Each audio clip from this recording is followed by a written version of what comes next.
नमस्कार। आज म तपाईलाई केही जानकारी गराउन चाहन्छु। तपाईँ स्पेशली बिमा गर्ने कुरामा दुविधामा हुनुहुन्छ। यदि तपाईँ दुविधामा हुनुहुन्छ भने तपाईले नबुझ्नु भनेको अझै दुविधा हो। तपाईले बिमा नगर्नु भनेको अझै दुविधा हो।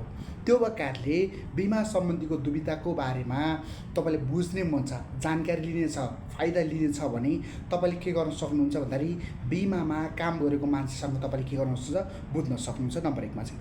नम्बर 2 मा कसको लागि गर्ने भन्ने कुरा रहन्छ। एउटा बच्चा हुनुहुन्छ भने बच्चाको एजुकेसन प्लानिङ गर्ने हो एउटा कुरा। दोस्रोमा रिटायरमेन्ट प्लानिङ गर्ने हो।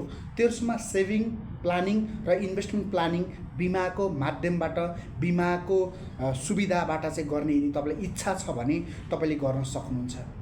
तपाईले जति ढिलो गर्नुहुन्छ त्यति ढिलो पैसा के गरिन्छ जोगिन्छ। यदि तपाईहरुले 3 वर्ष अगाडिबाट जोगाउन सुरु गरेको भए 3 वर्षसम्म जोगिन्थ्यो। नम्बर 1 मा तपाईले एउटा गल्ती पहिला गरेको तपाईले महसुस पनि गर्न सक्नुहुन्छ, किनभने मैले 3 वर्ष अगाडिबाट मैले पैसा जोगाइन भन्ने कुरा रहन सक्छ। अझै तपाईले बुझेर थाहा पाएर अथवा यो भिडियो हेरेर पनि अझै तपाईले गल्ती गर्न चाहनुहुन्छ भने कहिलेकाहीँ तपाईलाई नै के गर्न सक्नुहुन्छ, त्यो गल्तीको तपाईलाई चाहिँ बेफाइदा हुन सक्छ।